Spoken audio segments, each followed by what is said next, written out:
नमस्कार, प्रभा साक्षी देख रहे हैं आप। आपके साथ मैं हूं अंकित सिंह। कार्यक्रम है चाय पर समीक्षा और हमेशा की तरह इस कार्यक्रम में मौजूद हैं प्रभा साक्षी के संपादक नीरज कुमार दुबे। सर, आपका बहुत स्वागत है। और हम लोग जब इस चाय पर समीक्षा कार्यक्रम को रिकॉर्ड कर रहे हैं, इस दौरान प्रधानमंत्री नरेंद्र मोदी का संबोधन भी चल रहा है।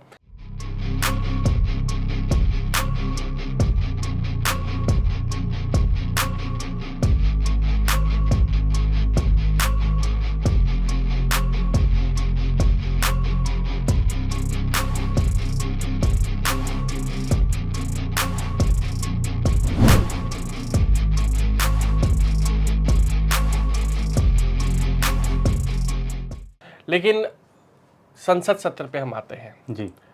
और संसद सत्र वाकई बजट सत्र देखा जाए तो सामान्य ही होता है। हर साल की एक परिपाटी रहती है, लेकिन इस बार कुछ अलग हुआ।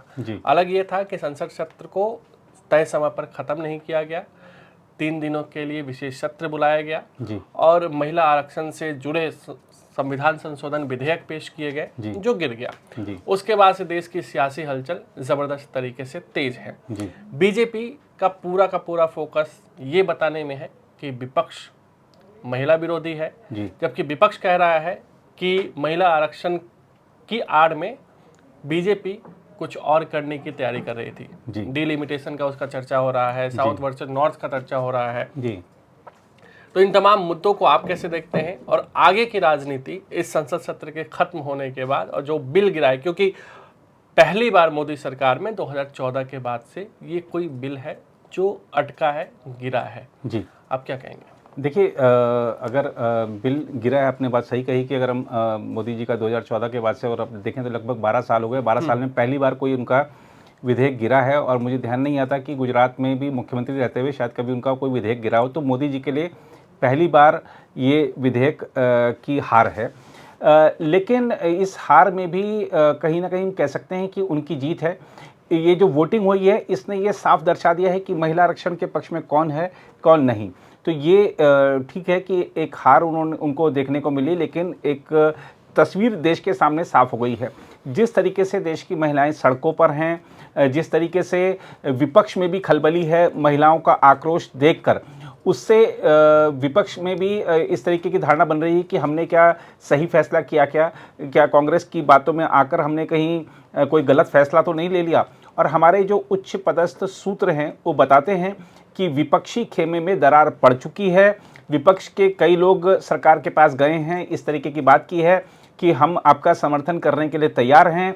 यहाँ तक कि हमारे उच्च पदस्थ सूत्रों ने यह भी बताया है कि कांग्रेस है उसमें भी दरार है, और कांग्रेस ने पहले ये तय किया था कि वो इसका समर्थन कर सकती है, इस तरीके की बात आई थी सामने। लेकिन 3 लोग, सोनिया, राहुल और एक और व्यक्ति, प्रियंका नहीं, एक और व्यक्ति, ये 3 लोगों ने कांग्रेस की स्ट्रेटेजी। नहीं तो उस व्यक्ति का नाम बता दीजिए ना। नहीं, हमारे उच्च पदस्थ सूत्र ने उनका नाम नहीं बताया। तो राहुल गांधी किसकी सुनते हैं? केसी वेणुगोपाल, जयराम रमेश, तो अब हमारे मीनाक्षी नटराजन, हमारे दर्शक आकलन लगा सकते हैं नामों का। तीसरा कौन होगा वो? प्रियंका गांधी वाड्रा इस समर्थन में थी कि इसका समर्थन किया जाए। और खास बात यह है कि अब आप देखिए कि जो प्रियंका गांधी वाड्रा ने शनिवार को प्रेस कॉन्फ्रेंस की, उसमें आप उनका चेहरा देखिए, वो जिस तरीके से आक्रामकता के साथ अपनी बात रखती हैं, तो कहीं ना कहीं वो चेहरा उनका बता रहा था कि वो मन से प्रसन्न नहीं है। ठीक है कि पार्टी की तरफ से प्रेस कॉन्फ्रेंस का आदेश हुआ तो वो उन्होंने कर ली, लेकिन प्रियंका गांधी वाड्रा और राहुल गांधी के बीच इस मुद्दे को लेकर मतभेद थे। हाँ, आप कुछ कहते हैं? नहीं, मैं बस वही कह रहा था कि प्रियंका गांधी का आपने नाम लिया, मुझे प्रियंका चतुर्वेदी याद आ गई जी, जो बिल के गिरने के महज 5 या 7 मिनट के भीतर उन्होंने ट्वीट कर अपना विरोध जता दिया कि ये गलत हुआ है। जी, मैं आपको बता रहा हूं कि हमारे जो सूत्र हैं उन्होंने बताया कि 3 गुट बन चुके थे विपक्ष में। एक ये टीएमसी, डीएमके वगैरह ये सब था, जो कि अभी चुनाव का सामना भी कर रहे हैं अपने अपने राज्यों में। एक कांग्रेस था और एक ये सपा, और बाकी जो इधर के जो कुछ दल हैं ये सब थे। अखिलेश यादव के रुख नरम दिखाई दे रहे थे जब वो बाइट दे रहे थे कि हम जो चाहते थे उसमें थोड़ा बहुत संशोधन हो जाता तो हमें बहुत ज्यादा दिक्कत नहीं थी। जी, और आप देखिए कि गृह मंत्री जी ने साफ कह दिया था कि आप की बात को हम लिखित में आप दे सकते हैं, 1 घंटे का समय दीजिए, हम इसमें संशोधन करके ले आते हैं। तो वो बात हो गई थी, ये क्लियर हो गया था कि सरकार अपनी तरफ से ये जो महिला आरक्षण है वो जल्द से जल्द महिलाओं को मिले, इसके लिए दृढ़ संकल्पित है, क्योंकि सरकार विपक्ष की हर बात मानने को तैयार थी। और इस तरीके की बात, क्रेडिट भी देने को तैयार थी, और जब प्रधानमंत्री ने अपने संबोधन में ये बात कही थी कि हम क्रेडिट देने को तैयार हैं, तब ये लग गया था कि अगर ये बिल गिरा तो वो इसका जो ठिकरा है वो भी इनके ऊपर ही फोड़ेंगे। तो ये साफ दिख रहा था कि सरकार दृढ़ संकल्पित है। और आपको मैं बताऊं कि जब शनिवार को केंद्रीय कैबिनेट की बैठक हुई तो हमारे उच्च पदस्थ सूत्रों ने बताया कि प्रधानमंत्री ने वहां भी इस मुद्दे पर दृढ़ता से अपनी बात रखी। उन्होंने कहा कि राम मंदिर का वादा किया था पूरा किया, 370 का वादा किया था पूरा किया, ये वादा भी हर हाल में पूरा होगा, ये मोदी का संकल्प है। और मोदी जी संकल्प लेते हैं तो उसको सिद्ध करके दिखाते हैं। और अब मोदी जी जो करने वाले हैं, अब देश की महिलाएं देखेंगी कि उनका हक दिलाने के लिए प्रधानमंत्री नरेंद्र मोदी ने क्या क्या किया। बहुत सारे ऑप्शन हैं, संवैधानिक ऑप्शन तलाशे गए हैं। उसमें क्या जॉइंट सेशन का भी कोई विकल्प हो सकता है क्या? हालांकि जॉइंट सेशन के बारे में बताया जाता है कि उसमें संविधान संशोधन और फाइनेंस बिल उसमें नहीं लाया जा सकता, क्योंकि ये दोनों महत्वपूर्ण है। इसके लिए आपका सदन में, लोकसभा में 2/3 होना बहुमत जरूरी है। तो क्या वो ऑप्शन है, विधायी ऑप्शन क्या है? लेकिन सरकार जल्द से जल्द और 2029 के चुनाव में ही महिलाओं को आरक्षण देने के लिए संकल्पित है। इस बात की जो बात प्रधानमंत्री ने कह दी, और वो कैसे भी वो पूरा होगा, ये संकल्प सेशन से पहले कोई विशेष सत्र आएगा? देखिए, कुछ भी हो सकता है। प्रधानमंत्री जी ने क्या विधायी विकल्प देखे हैं उसके लिए, लेकिन वो अब देश की महिलाएं इस समय देखेंगी, देश की आधी आबादी देखेगी कि एक जो हक है उसको दिलाने के लिए प्रधानमंत्री ने क्या किया और विपक्ष ने क्या किया। ये एक चीज़ साफ है सरकार की तरफ से केंद्रीय एक वरिष्ठ केंद्रीय मंत्री ने साफ कह दिया है कि ये हक मिलेगा। आज नहीं हुआ, हो सकता है कल हो जाए, परसों हो जाए, लेकिन शीघ्र होगा, ये हक मिलकर रहेगा।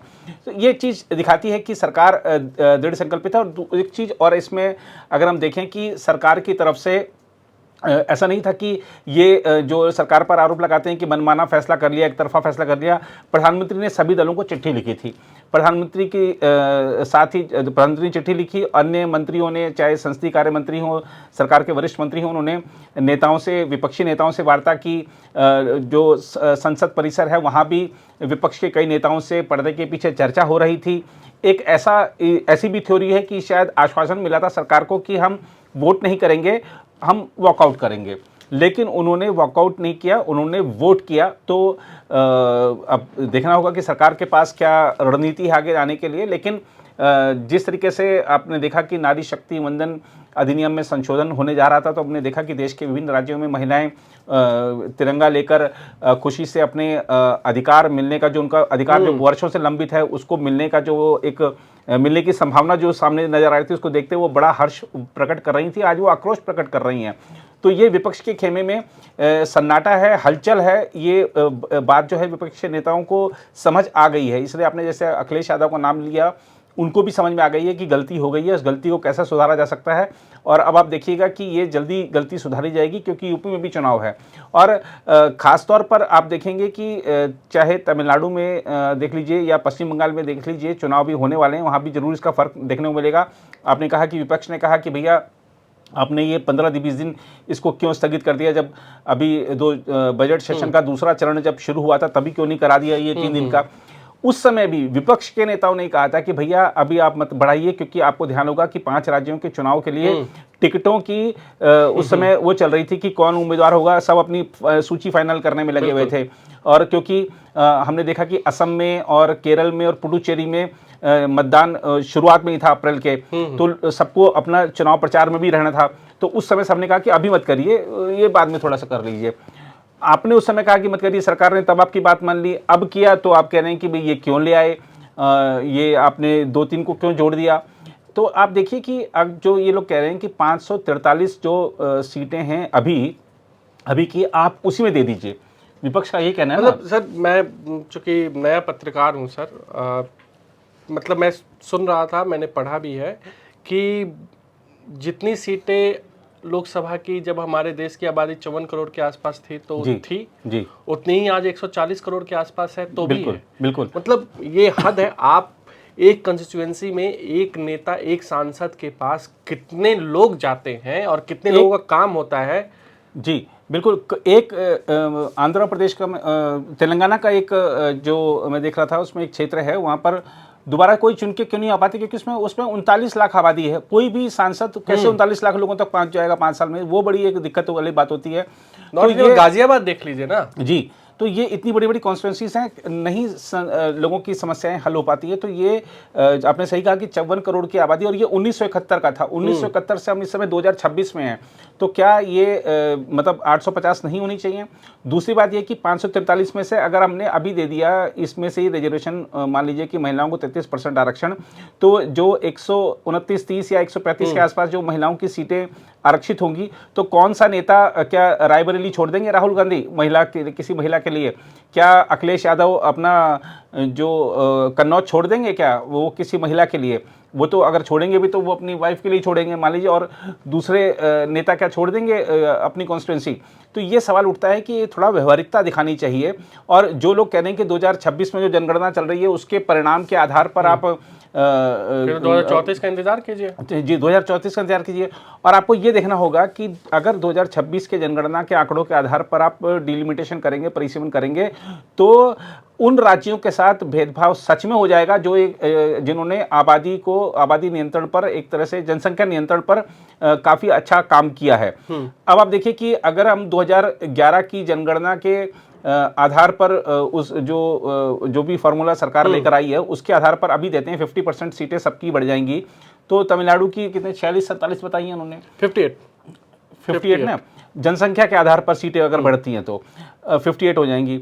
और अगर हम 2026 के जनगणना के आंकड़ों के आधार पर परिसीमन होगा तो यूपी में कितनी सीटें हो जाएंगी और तमिलनाडु में कितनी हो जाएंगी? तमिलनाडु की हो सकता है कि घट जाए, क्योंकि आबादी अगर 5-7 करोड़ ही है तो उसकी हो सकता है कि एक मैं डेटा पढ़ रहा था तो उसमें हो सकता है कि अभी उसकी 39 से हो सकता है कि 26 पे आ जाए, तो नुकसान हो जाएगा। सरकार एक व्यवहारिक फार्मूला लेकर आई है, समानुपातिक ढंग से 50% के हिसाब से बढ़ोतरी होगी, सभी राज्यों को फायदा होगा, किसी के साथ कोई भेदभाव नहीं। कितना सरल और कितना अच्छा फार्मूला था, और जो देश की महिलाएं हैं उनके लिए कितना अच्छा था कि 2029 से ही उनको इसका लाभ मिलने लगेगा। तो लेकिन विपक्ष ने अब अड़ंगी लगाई है, तो मुझे लगता है कि महिला शक्ति के आगे देखिए कोई जीत पाया नहीं है। बिल्कुल, साइलेंट वोटर मोदी जी बार बार कहते हैं इसको। तो और उन्होंने पहुंचने की कोशिश भी की है, चाहे उज्ज्वला योजना के जरिए उन्होंने पहुंचने की कोशिश की हो, हर घर बिजली के जरिए कोशिश की हो, या फिर वाकई आप देख लीजिए ना कि कितने शौचालय बने देश में, महिलाओं के नाम पर घर की स्वामी महिलाएं हो रही हैं आप, तो उन्होंने एक कंस्टिट्यूएंसी तो अपनी बनाई ही है ना महिला वोटर्स। बिल्कुल। और ये जो अंत में वोट हमने देखा कि ये जो विधेयक गिर गया, तो संसद का हमारा जो सत्र का कामकाज रहा, ये वोट विधेयक गिर गया, सिर्फ यही कामकाज नहीं रहा। अगर हम एक बार अपने दर्शकों को ये बता दें कि लोकसभा और राज्यसभा का जो संसद का जो सत्र था इस बार का, बहुत उत्पादकता अच्छी रही है, हंगामा हुआ है लेकिन कामकाज भी हुआ है। लोकसभा में 93% से ज़्यादा, राज्यसभा में 107-8% के आसपास और ये कामकाज हुआ है। और अगर हम थोड़ा सा रिकैप के हिसाब से देखें तो जब संसद सत्र की शुरुआत हुई थी तो पहले ही दिन ही शायद अजित पवार की मृत्यु हो गई थी हेलीकॉप्टर हादसे में। राष्ट्रपति जी ने अपना अभिभाषण पेश किया, और उस अभिभाषण की खास बात ये रही कि लोकसभा में बहुत वर्षों बाद या दशकों बाद ऐसा हुआ कि प्रधानमंत्री उस पर जवाब नहीं दे पाए। का प्रकरण भी आया। जी हाँ, वो नरवणे जी की किताब को लेकर घेरने का प्रयास हुआ, उसको लेकर संसद का सत्र कई दिन बाधित रहा। फिर गैस को लेकर भी बवाल हुआ, और पश्चिम एशिया को लेकर प्रधानमंत्री ने अपना वक्तव्य रखा। और हमने देखा कि उपसभापति, जो नई चीजें हुई अगर हम उस पर देखें तो उपसभापति एक मनोनीत सदस्य बना, और तीसरी बार बना। तीसरी बार बना। तो ये एक नया रिकॉर्ड बना है।